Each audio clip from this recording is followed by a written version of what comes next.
Alors, nous allons aller jusqu'à Saint-Louis, à l'Université Gaston Berger, où il y a aussi des formations dans le numérique qui se font. Donc, l'UFR, notamment à travers l'UFR SAT. Donc, l'objectif, c'est de former des cadres compétents pour les universités et le marché du travail et contribuer à l'enseignement et la recherche de haut niveau au Sénégal et à l'international.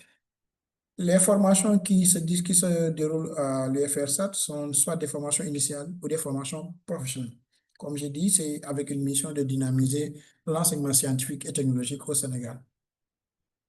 La licence en sciences et technologies avec la mention informatique au niveau de l'université SAT se fait en licence à partir de la L3, donc en système d'information et réseau. Les objectifs, c'est de former des professionnels du numérique capables d'intégrer le marché ou de poursuivre un master. Le public cible, ce sont des bacheliers en sciences, des séries S1, S2 ou S3, ou soit qui sont orientés via Campus.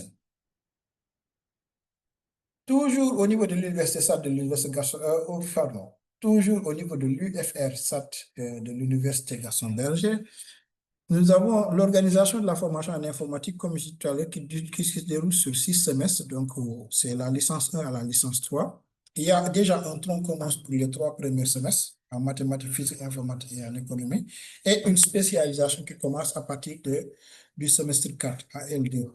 Alors, les méthodes pédagogiques là-bas sont des travaux dirigés, des projets pratiques, des stages et encadrement par des professionnels. Kadiatou, jusque-là, c'est bon ou bien? Oui, Monsieur Sall, c'est bon, on peut continuer. Si, comme je le OK. disais tout à l'heure, les spectateurs, si vous avez des questions, n'hésitez pas à tout simplement lever la main et écrire également sur le chat. Les questions seront élucidées, Inch'Allah. Ouais.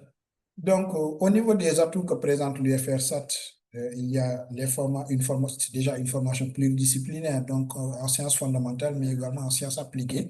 L'encadrement qui est de type proximité et la recherche de haut niveau qui est offerte, mais également des séminaires et partenariats avec le secteur privé pour renforcer l'employabilité.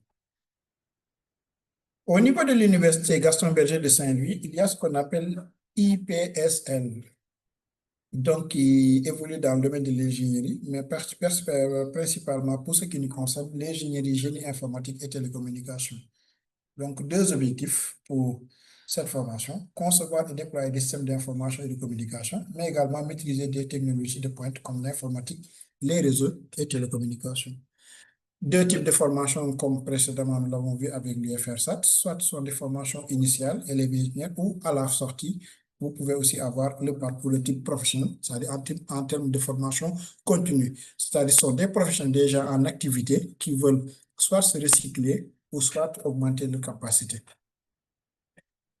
Les compétences qui sont développées en informatique évoluent dans le domaine de l'IA, la big data, hein, la cybersécurité, mais également au niveau du génie logiciel. Donc, vous pouvez aussi avoir au niveau des réseaux, les systèmes connectés IoT, les systèmes embarqués et l'administration de réseau.